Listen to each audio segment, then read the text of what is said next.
Good morning, good afternoon, everybody, and welcome to Tech Talk Live number 106. My name's Kristen Gastaldo. If I haven't seen you guys before, I am your community manager. I've been with Alfresco about a year, and my primary job is to make sure you guys have a great experience when interacting with each other and with our team on our general community platform. Today is kind of an interesting Tech Talk Live for us. If you've ever been to a Tech Talk Live, you know that they get real technical real quick and generally pretty deep. So today we've taken a new approach. We have a guest from our community presenting, and we are going to be covering an intro. So if you're new to Alfresco, or you just kind of want to get a refresher on some of the basics, this is a great session for you. I'll let Francesco and Angel introduce themselves, and then I have a little bit more announcements. Okay, thank you, Kristen, and hi to everyone. My name is Francesco Corti. I'm a product evangelist from Alfresco, and that's all. We will talk later. Angel, to you. So, hi, I'm Angel Borroy. I'm developer at Kingsoft, senior developer, depend on the people saying. And I've been working a lot with the community, and I'm also a proud member of the Order of the Bee.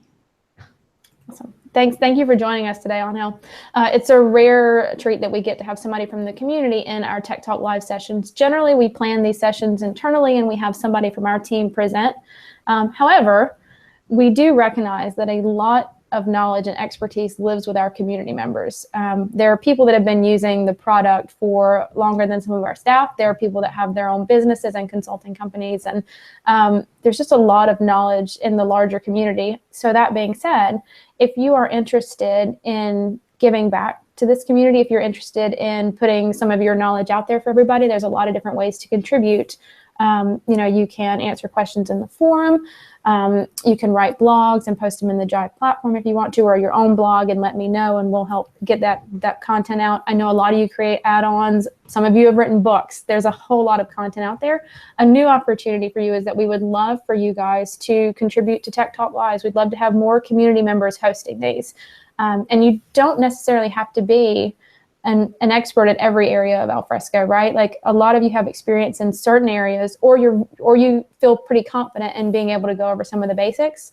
We would love to have you come and present what you're working on, give a quick tutorial of one specific area to Alfresco. You can work with Francesco or myself on that if you're interested in providing some content for these sessions. If you are not quite interested in being a live on-air host, we are actually about to launch a second initiative that we could use your help on, which is community source videos for our docs team. There's always things to update and always new videos to create. So if you're interested in creating some quick Alfresco videos, 3 to 5 minute how-tos, 3 to 5 minute troubleshooting, we would love to have content from you there as well. We'll be posting things in the community about that this week, so you can check out the community for more details. It is community.alfresco.com. So without further ado, I will hand it over to Francesco. Oh, also, if you have questions, we're in the YouTube chat and we're on the IRC chat. You can ask questions there, and we'll ask them toward the end of the presentations. Great, thank you very much, Christian, as usual. I would like to start, first of all, good morning or good afternoon to everyone, depending where you are. I introduced myself in advance, so I'm Francesco Corti, product evangelist for Alfresco. And today we would like to talk to beginners and newbies about the Alfresco solution, introducing the Alfresco digital business platform. More in particular, we would like to present one of the core components of the Alfresco digital business platform, implementing content and search. As we usually do in Tech Talk Live, like Kristen was saying, we will have a very practical approach done from developers as we are to developers as you probably are. To do this, we thought it was a good idea to involve developers from the community, and so thank you very much, Angel, for being here, because Angel is our star, one of our stars, and we hope to have more people, expert and non-expert, showing stuff. So let me start sharing the screen, because I would like to give you a very high overview. Can't you see my screen, guys? Yeah. Okay, just a confirmation because sometimes could not work. So I would like to point you as a beginner or a newbie where to start if you have questions on Alfresco that probably someone else had in the past and could be valuable for you.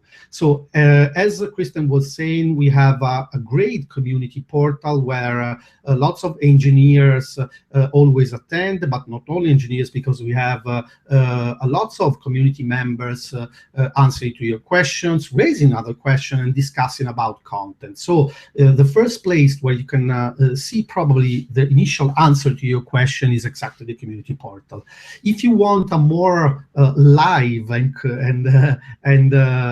online chat and discussion, we have an IRC channel that for historical reasons is on IRC that is available at this link. We have also a documentation website that is open and free. So please go there to start using and seeing the content. And we also have the university with lots of learning paths. But just to introduce what the Alfresco digital platform is, let me share some initial thoughts and a very high overview of the content, just to be sure that we are on the same page. So here you can see all the components that compose the digital business platform. It is an IT platform, so it's a technological platform. It is very open and modular to use it for the best of your solution, horizontal or vertical. Let's see a little bit in detail which are the components, and then let's go straight to the hands-on session and the technical stuff. The first core component is definitely the content services that implements a real and full-featured ECM system that you can use to store your content like documents, emails, media content like video, audio, and so on. All of this with huge capabilities like versioning, like security, like permits, and lots of management of your digital content. Another core component is process services that implements a full-featured BPM system useful for you to represent and to develop all the process, all the tasks of your organization. A thing that I would like to share is all the processes that you can develop are not necessarily connected, but could be connected to some content. So in general, you can decide to use the process services alone, the process services together with the content services, or not. Last but not least, the governance services is the only open source record management solution compliance with several standards, and for this reason is very suitable for governance entities in the public sector. On top of the three core components, you can find a real open API, very useful if you want to use Alfresco, so the digital business platform, using your custom application, your custom website, or if you want to integrate and extend the platform, for example, with Office, for example, with Salesforce, and various other forms, our solution. We will see more in details today with this. On top, and using exactly the open API, you can find a framework used to build horizontal or vertical application on top of the content, the process, and the governance services.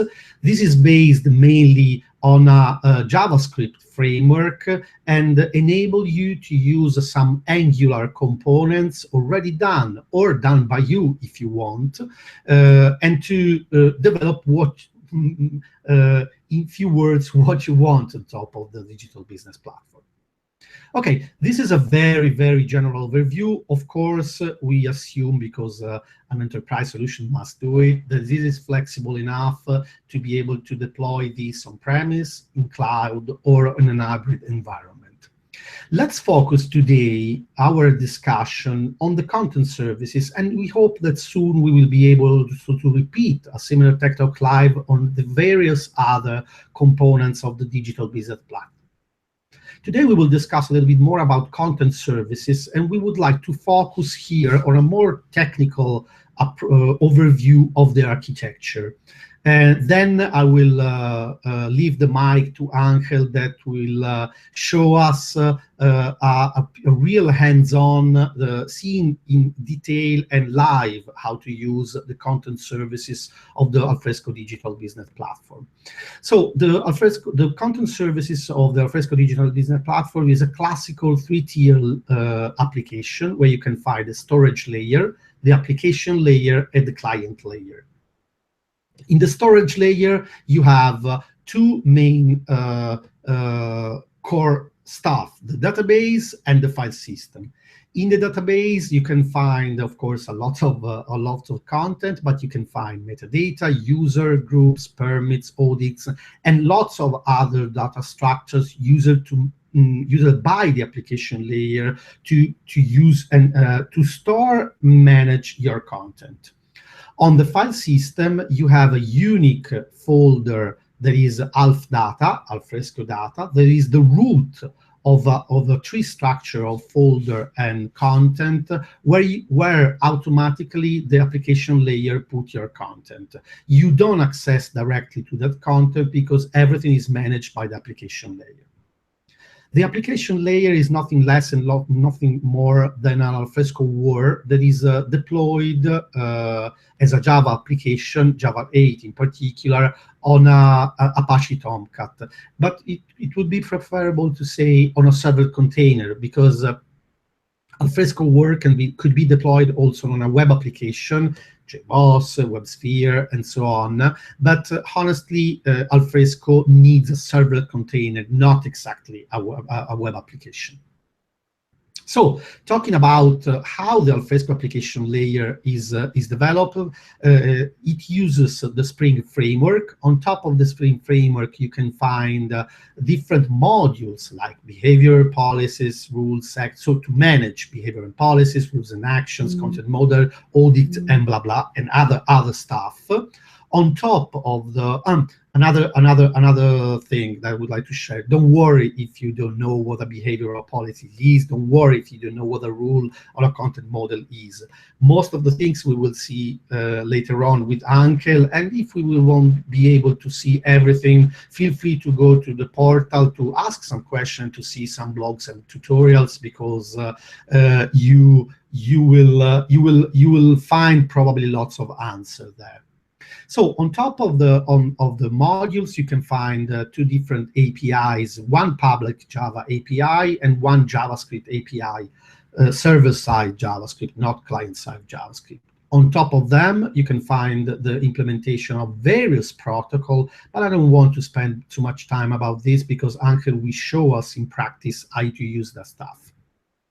So on top of the application layer, the client layer enable the developers to use all the clients for the supported protocol. For example, we could use FileZilla to use the FTP directly on Alfresco, or a mail client using the IMAP, the NSTP, and so on.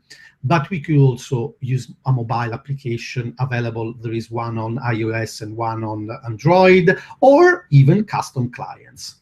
Before defining and end this overview of the architecture of the content services, I would like to point your attention on two relevant type of clients that we have on top of the content services.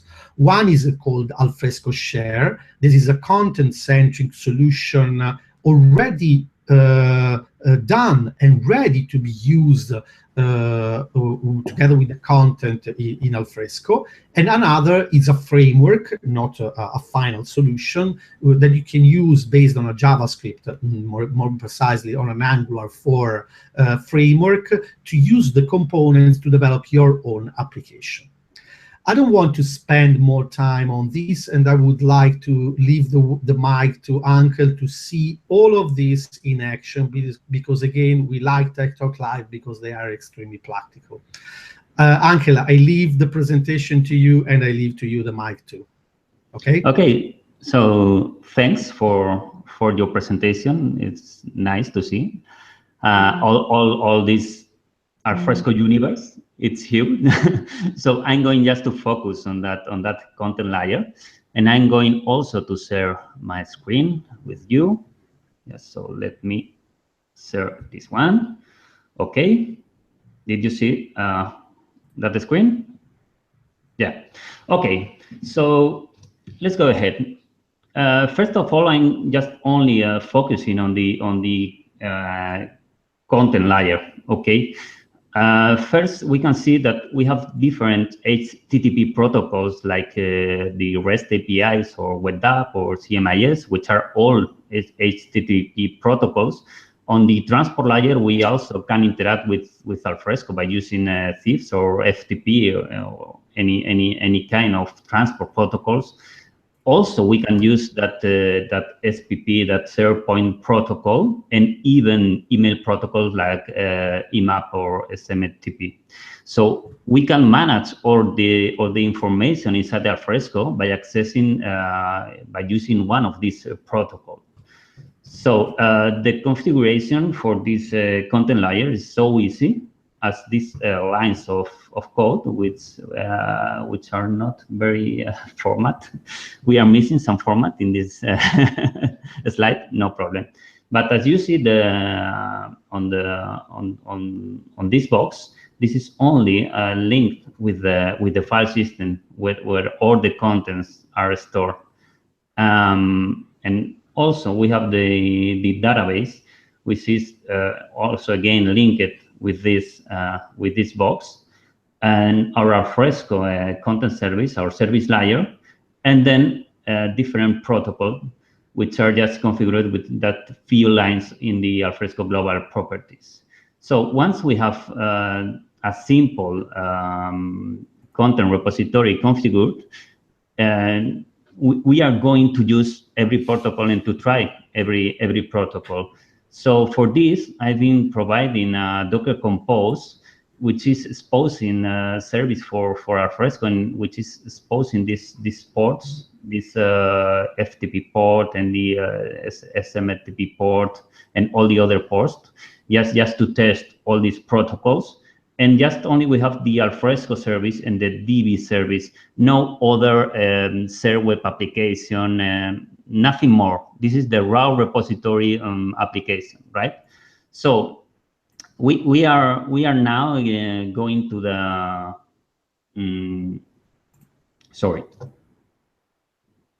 to the practical part. So yes, let me let me find some more comfortable tool. And we are starting just with this HTTP protocol.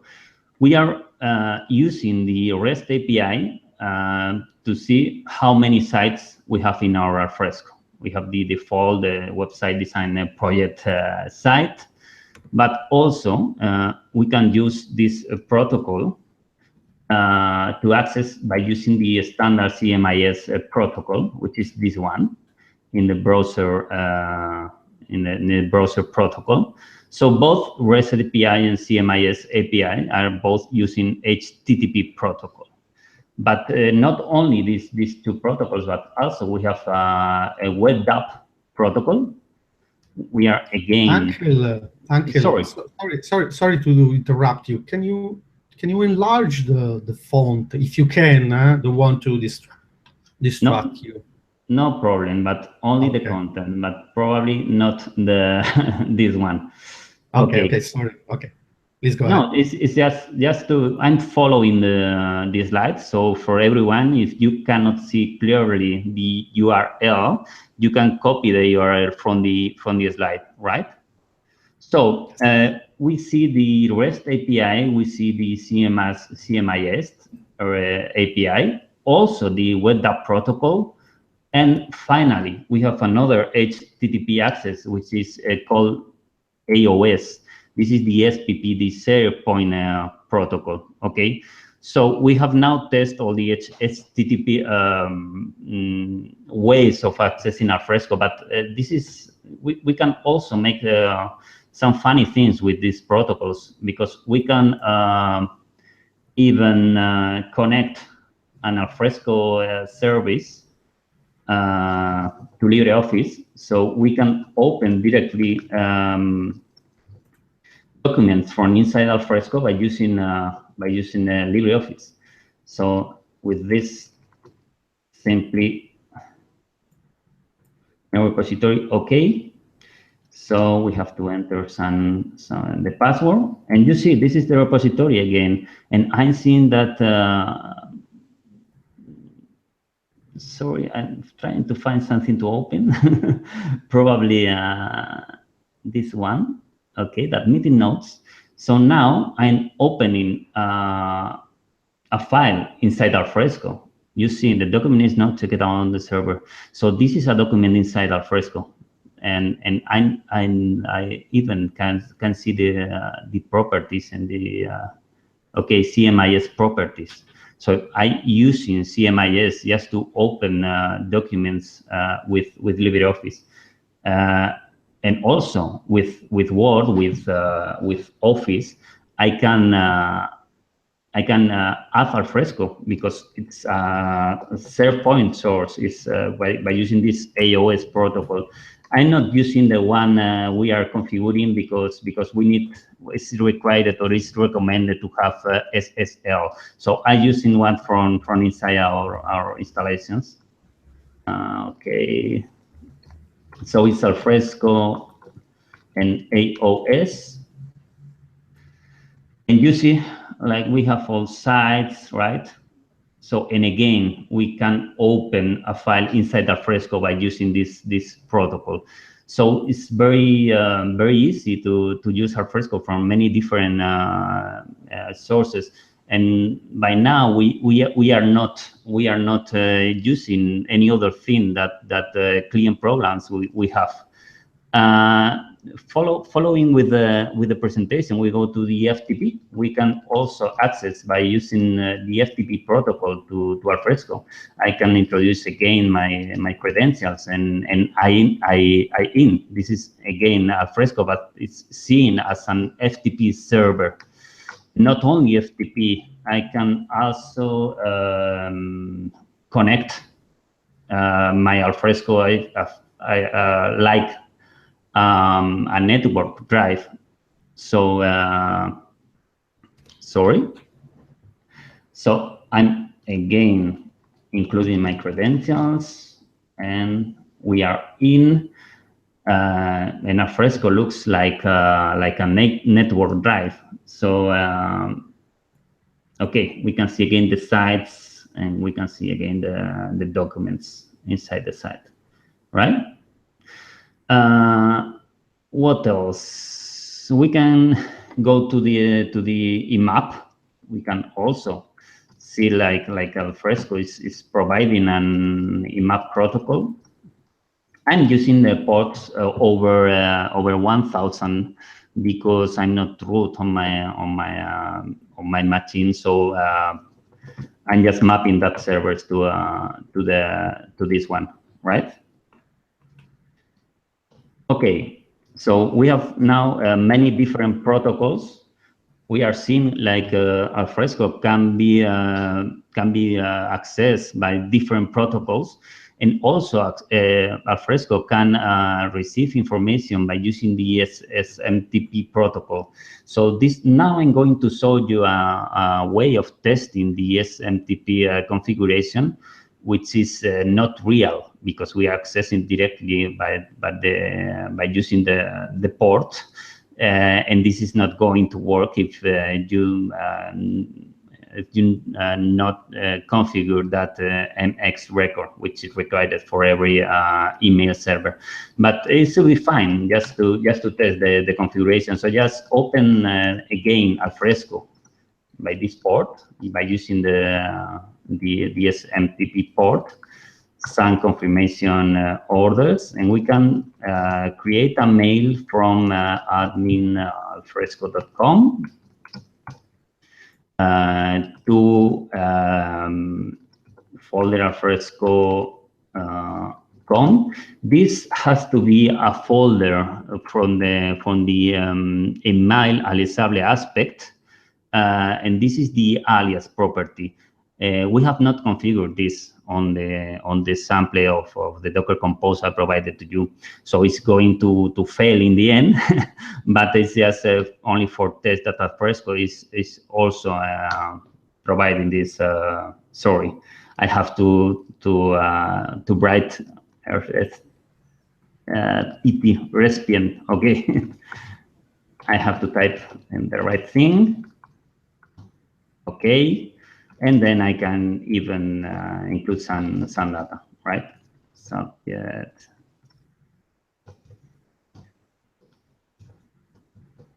Okay, and this is okay. If it's configured properly, we can have here a confirmation, and the email is going to be shown on the Alfresco, right? Okay, so we have all the different protocols now test on a sample Alfresco installation with the default services configured with only 10 lines of configuration, and on the Alfresco global properties, we have seen that all these many protocols are available and are ready to use. And now for testing all the other services of Alfresco and changing from protocols to services, I'm going to use Postman. You know Postman because I think it's clear for many people that this tool is easy to test REST APIs.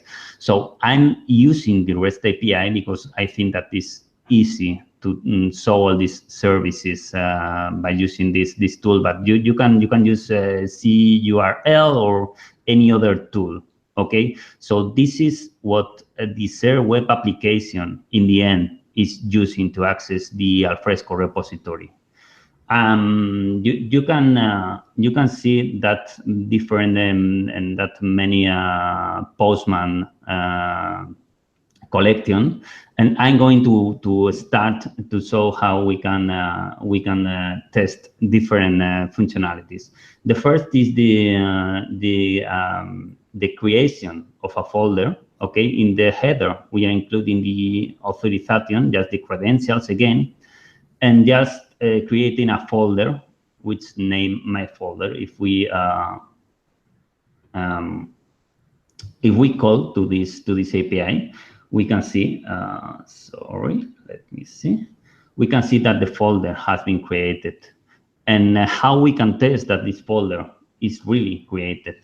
Okay, we have a handful tool on the Alfresco repository, which is called a node browser. Is from the admin console, you have the node browser.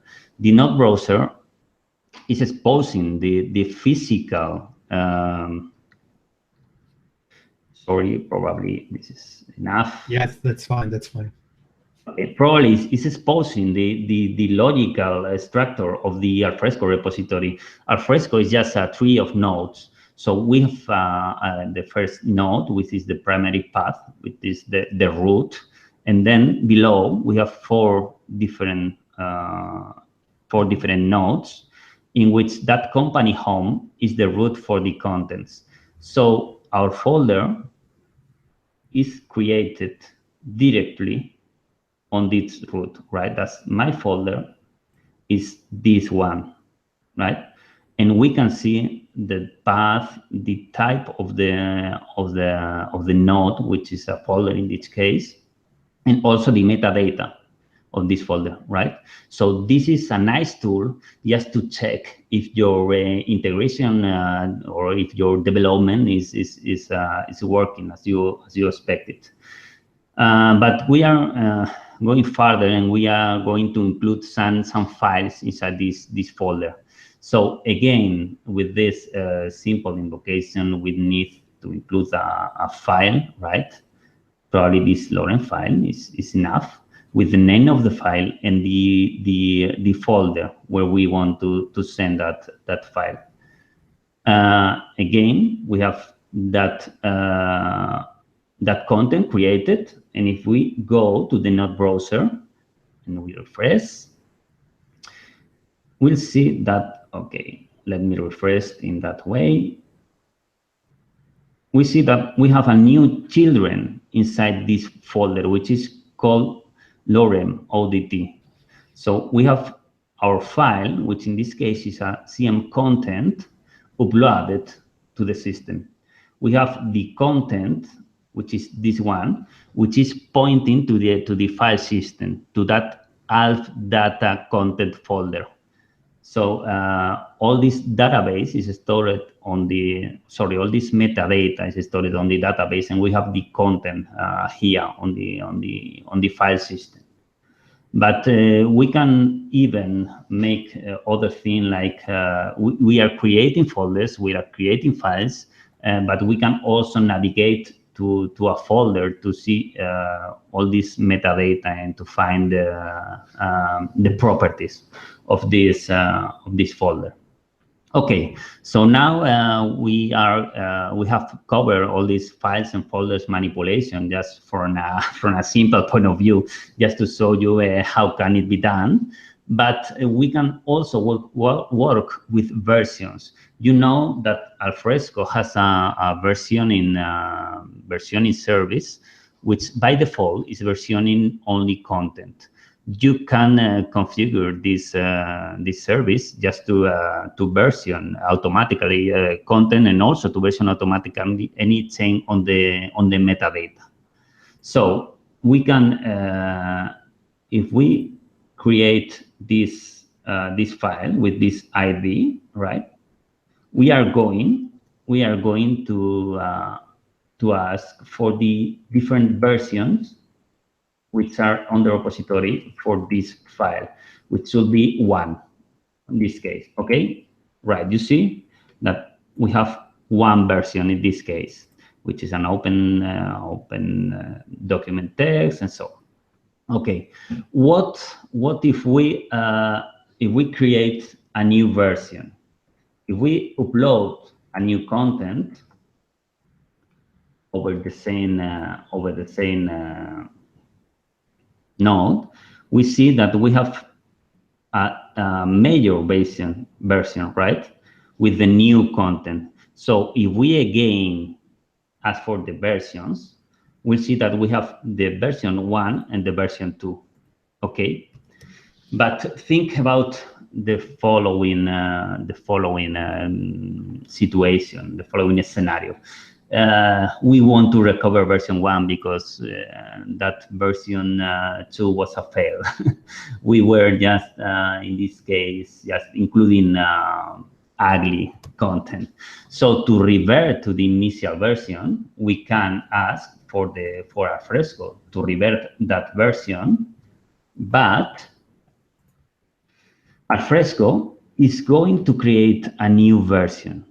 Okay, versions cannot be removed. We can recover the content from a version. In this case, we are recovering the version, the content for the version 1, but the new version is version 3. So we have all the traceability of the system. We have all the chains of the system really in the system, and we can see the history of a node.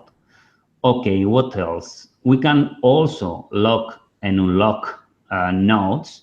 This is, I have no sample for this, but mainly when you are modifying a file, you want to lock the file just in order to tell all the other people that that you are modifying the file, and that you will unlock and update that content in the future, and unlock again the content, right?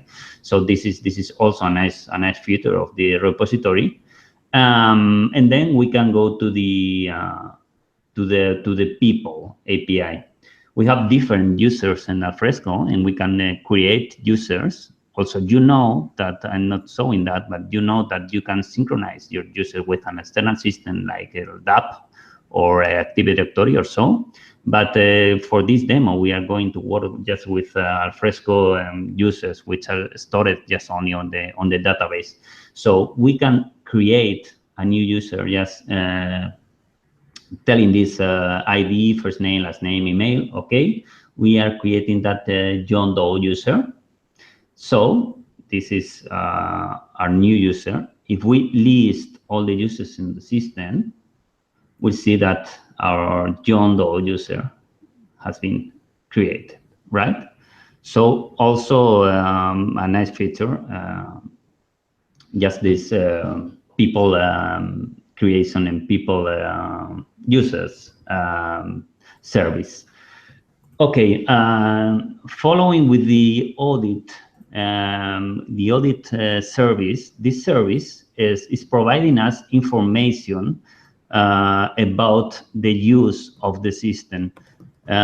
For instance, how many people is accessing the system and when, and how many people is updating a document and so on. So we have this kind of service, which is called the audit service, and you can you can organize this audit log by applications. So in this case, you have a default tagging application, and then we can just ask for the data for that application. This data is just for further analysis. Probably you know that Alfretics module, which is I don't know which is the author of this add-on, but a great guy. Yeah, for sure. No, really, but you can explode all this information, and you can build your BI reports by using this information, right? This is Angel, sorry to interrupt you. So you can use your BI system, but we will see in the very near future, probably the next minor release of Alfresco, that on Alfresco Search Services, some initial statistics and feature will be added, for example, for counting stuff like that. But again, counting and reporting is different from a BI solution, but it's something that we will see directly in the engine. Sorry for interrupting you. No, it's great news. Yes. Yeah. So just that audit service also interesting just for this kind of reports. And as we had that person management, we have that group management, which is the same. Okay, we can create a new group, in this case that the TTL test group, and then we can again list the groups and see that group has been created. Okay, let me see if I can find our group or not. Okay, here it is. And now when you see the inside of Alfresco, you see interesting thing like this one. So we have a special group for every role on a site. This is not repository related, or not many repository related, because it's just only for the for this share application. But you see that these roles on a site are also internally modeled as a group in Alfresco, right? Interesting. Okay, go ahead. We are going now to the dictionary. The content model in Alfresco is that is how Alfresco is modeling the metadata. So we have different content model entities inside, and for instance, we have that person. That person have different properties like email, home folder, middle name, job title. So this is how Alfresco is storing all the information of the different types which are inside Alfresco. There are many 3 types in Alfresco, which are that CM folder, which is a folder, that CM content, which is a document, which is a file, and that CM person, which is a people, right? These are the 3 main, but we can define more and more over this. Okay, go ahead with the next one, which is a rule. You can create also rules over folders just to to make that Alfresco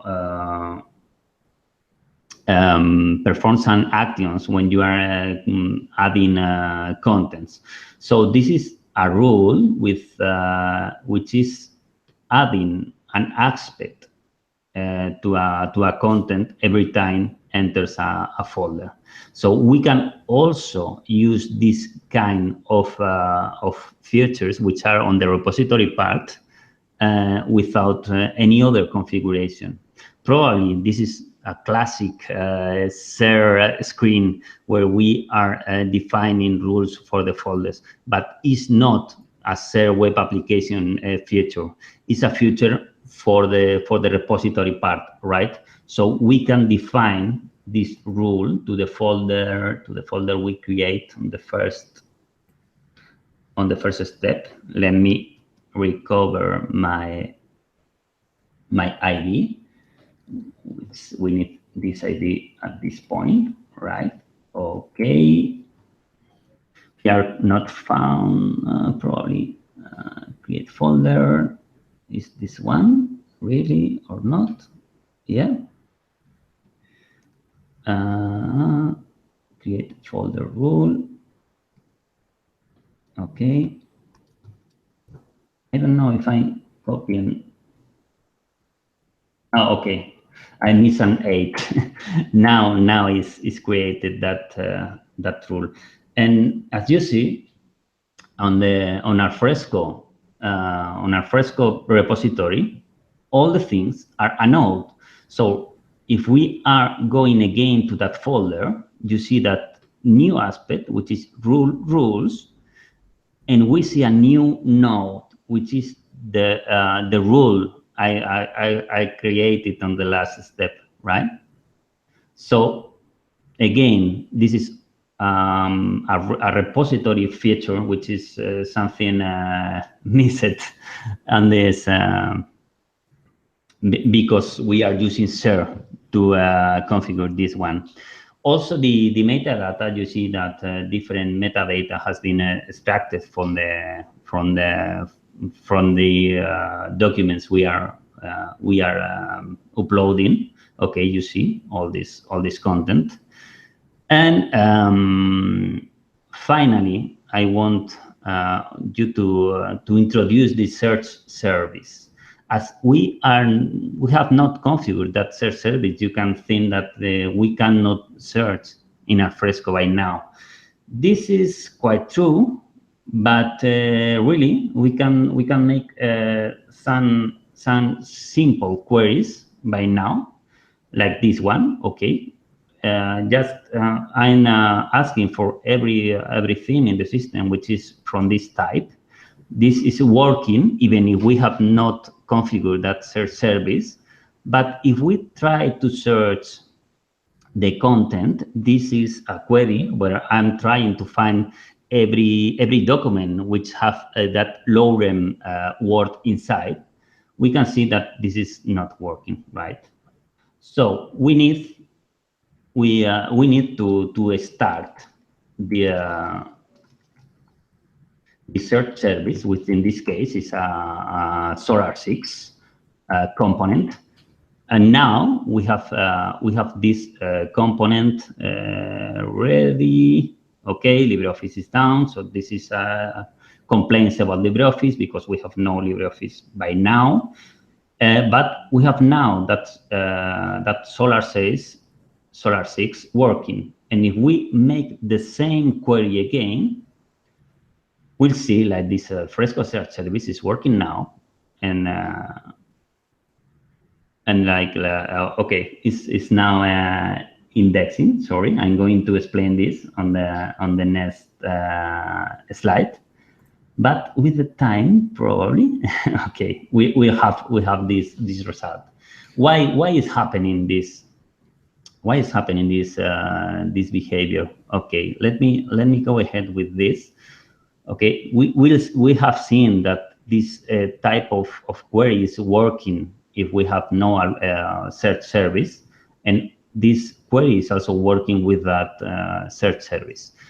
But the search service, which is on this case installed on an external application server on a Yeti and using Solar 6, the searching is performed in asynchronous code, but indexing is a process which is launched every 5 seconds. So we have no, this is not immediate. We have no the results on the time they are produced. But so this is probably why we are not seeing this one. Okay, you see, now we have the result because he was indexing, right? Okay, and again, configuring this Solar 6 service is very easy. We have just only to declare on Alfresco global properties the type of the subsystem and the port and the server, nothing more. And we have also a file system to store all the indexes required for Solar 6, and then the Alfresco, which is going to be indexed. Okay, very easy configuration. Also have your Docker service, your Docker container for this Solar 6 service, right? And again, we can make some different tests with this service, because in the end, this service is just the same for every search in Alfresco. But Alfresco is supporting different language, different search syntax. I'm going to show you only 3, but Alfresco support a lot of search syntax. In this case, that FTS syntax, right? Which is the content and the type. We can see like this is working. We can make the same thing, the same query, which is going to use the same API, but with Lucene syntax, right? It's more or less the same. It's slightly the same.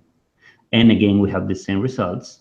And even we can make this query with the CMIS SQL-like syntax, which is again having the same results. Okay, so it's the same, but only the syntax which is different.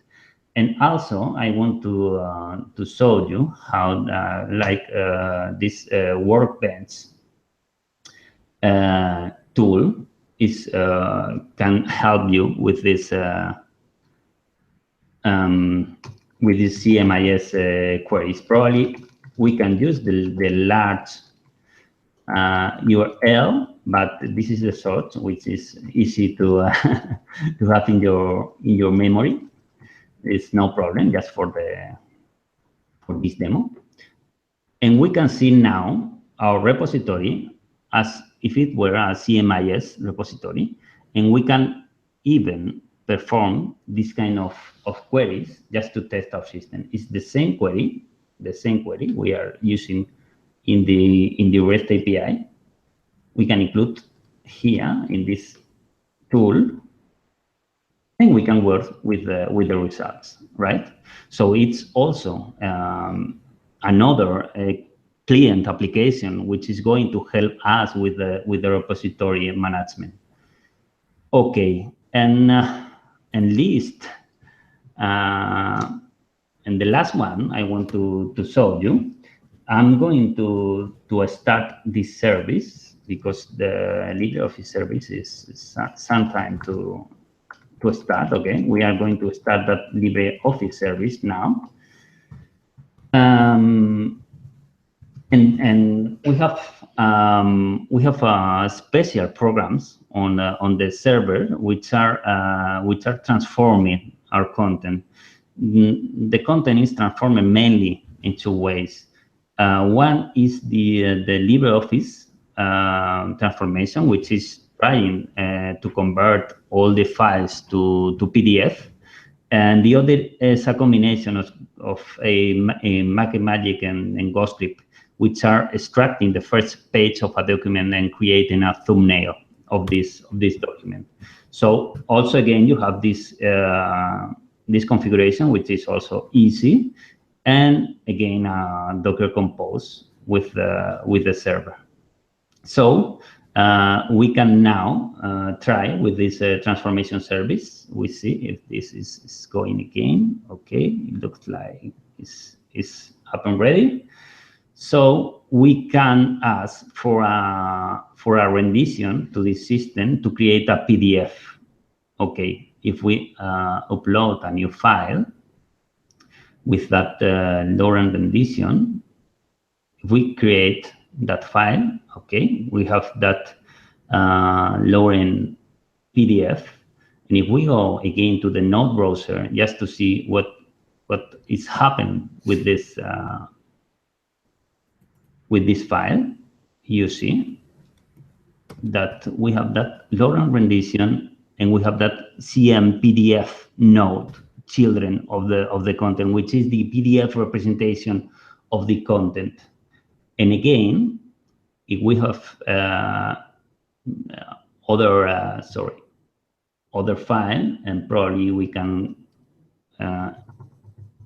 call it Lauren thumbnail.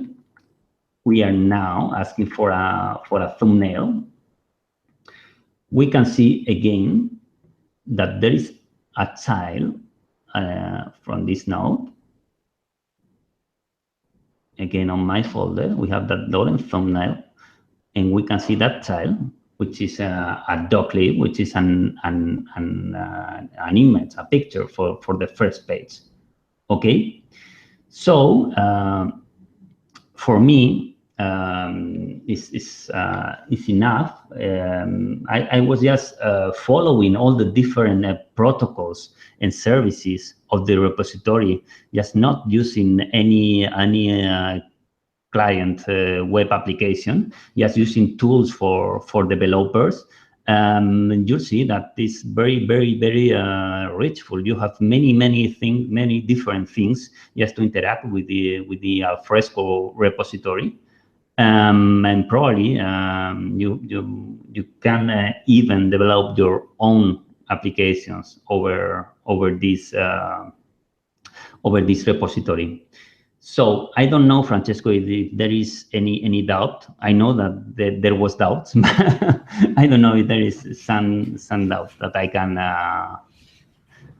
But I don't have no doubts, because I think that you have been extremely clear, and again, thank you, because in my opinion, you give a very clear and detailed hands-on and show how it works. We have had some question, one question, especially if you were using Office 365 for a previous demonstration of opening the document, so you can reply to Sujay that raised this question in YouTube. So which client you use at the beginning when you show the interaction between the Alfresco and the content? Yeah. So what is the question? Yeah, the question is, are you using Office 365? Yeah. Okay. I don't know if it's, but we can. Sorry, let me see if is Word for Mac is release 15, but I think it's the same that Office 365. I think it's the same, but in this case it was Word for Mac, right? Mm-hmm. Okay, nice. And so it used the SharePoint protocol, right? So it's this protocol that uses SharePoint. Okay, so this was one interesting question to demonstrate how to use this. Another suggestion. Another suggestion from the RC channel is to discourage to use the losing syntax and prefer, of course, to have an FTS in. I can ask you, in your opinion, who raised that question, but I think that we can get it. I'm not seeing the IRC, but yes, Axel, no. You are right. You are right. Yes, okay. 1 point for Axel to raise the question, and really is a good advice, right? But definitely. I was just only trying to show to the people that there are many different syntax, but in the end, it's just the same. The different syntax provide you different tools to obtain your information, but in the end, it's the same. You see that with that Alfresco search service running, we have the same results. In any case, I think that this is again a demonstration that working together from a community and a company that is developing the product is a value, because we all know what is good and what is bad. So guys, if you are a beginner or a newbie, attending and participating in the community portal, in the IRC channel, you are in touch with Angel, with Axel, with Sujay, with lots of other experienced people that can also suggest which is the best approach to do or not to do one thing.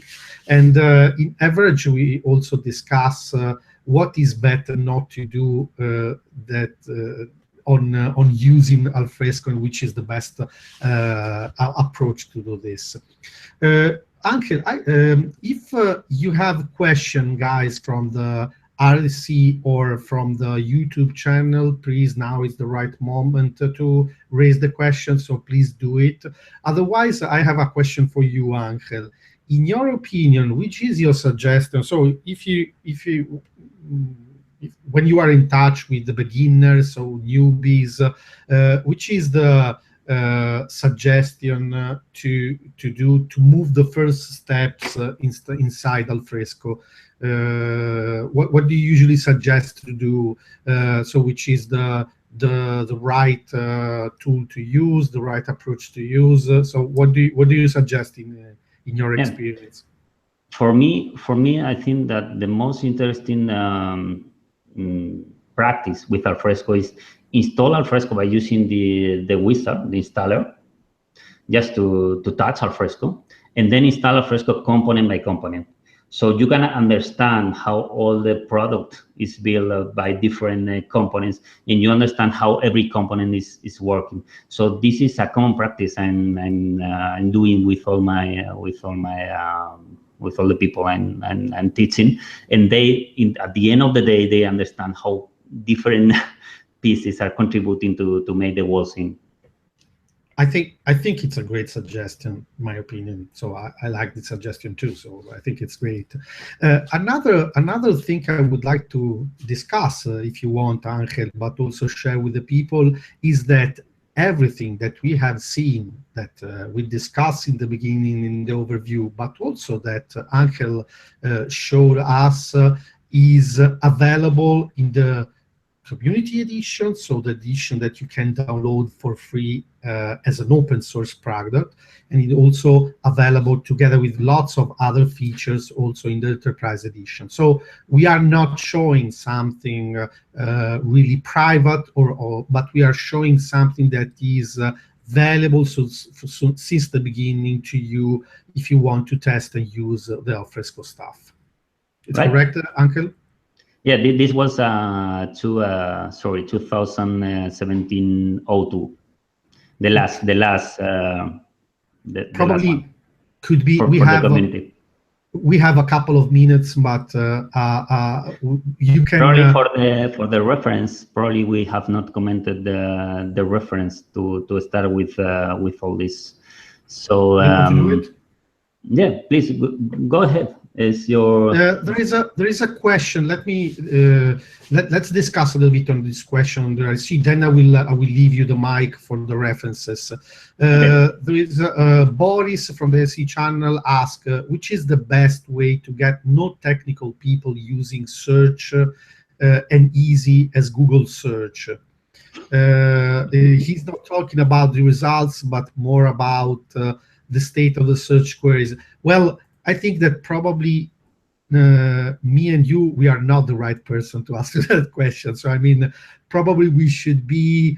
So the question for Boris, as usual, it's an interesting question. We should involve the search team probably, and also the search team. So Harry Peak, for example, but also Gavin, James, Andy Hint, and Joel, and of course Michael Suzuki, and probably we will do. But I don't know if you have to add something. But neither me and you, we cannot add And when I starting with Alfresco projects, one of the main questions for the users is, what are you trying to search? This is one of the first questions.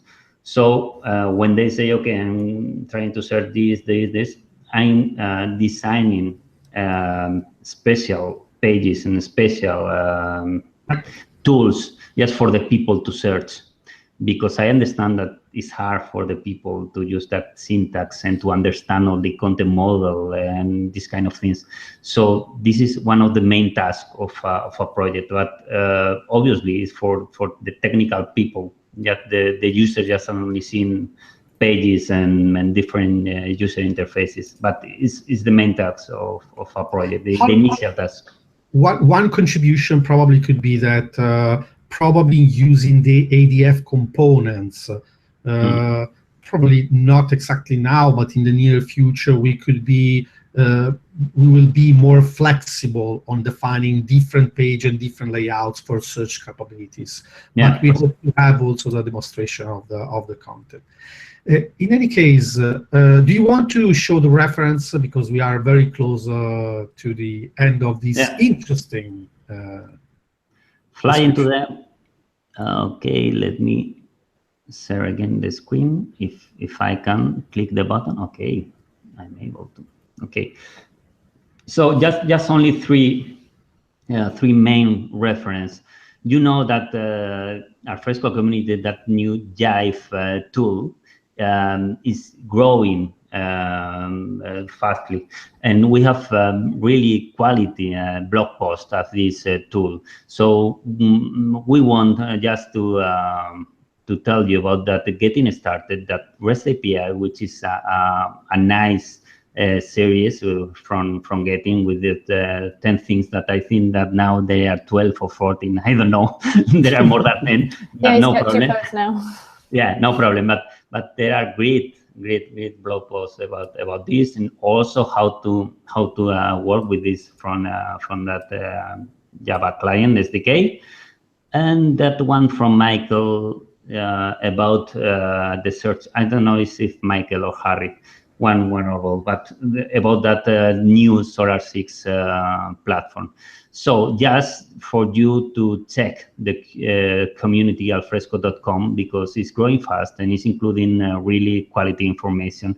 So you can start by reading the information at this point, and you can then extend your experience in the docs alfresco.com, which is having a lot and huge material.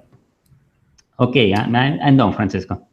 Okay, I think it's valuable content, and again, thank you, Angel, for being here. I don't want to spend more time, and I leave you the mic to Kristen for the greetings.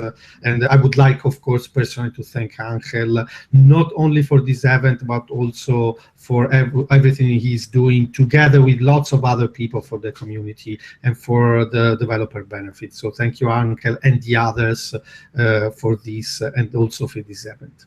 It's a pleasure, and it's a pleasure to work with you, because you are very very collaborative and even funny. With my hands. Okay.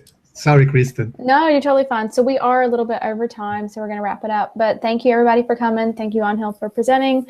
Again, this is a really active, collaborative community. If you have questions, post them in the community space. If you have some expertise and you want to share, reach out to Francesco and I, and we'll start scheduling these. Again, it's community.alfresco.com. You can post your questions there. Thank you to everybody for attending. We will see you next month for Tech Talk Live.